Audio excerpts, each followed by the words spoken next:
Isinisisi ni Pangulong Bongbong Marcos sa maling disenyo ang pagguho ng isang tulay sa Isabela. Tinipid din daw ang pondo para rito. Pagtitiyak ng Pangulo, may mananagot.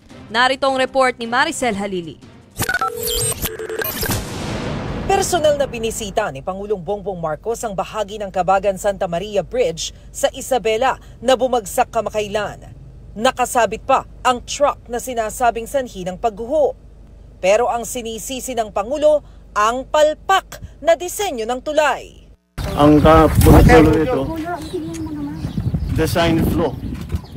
It is a design flaw. Mali yung design. Ngayon lang daw siya nakakita ng suspension bridge na hindi kable ang gamit.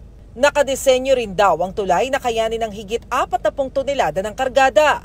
Pero ang truck na dumaan, higit 100 tonelada na agad ang bigat na sinabayan pa ng ibang sasakyan. Sabi pa ng Pangulo, 1.8 billion pesos dapat ang pondo para sa tulay na may habang 990 meters pero ibinaba sa halos 1 bilyong piso para makatipid.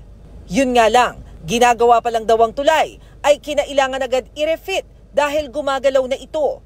Ngayon, lalo lang daw mapapalaki ang gastos ng gobyerno. We have no choice. We have to go back. Gastos na naman tayo ng malaki. Papalitan natin yung mga support, papalitan. Parang nagtayo na naman tayo ng bagong tulay. Kaya ang tanong, sino nga bang dapat managot sa pagguho ng tulay? Believe me, we will find out who is responsible. Who is responsible is basically who made the design. Because their design is poor. Look what happened. Higit 10 taon ginawa ang tulay na ito na sinimulan noong 2014 at natapos nito lamang Pebrero.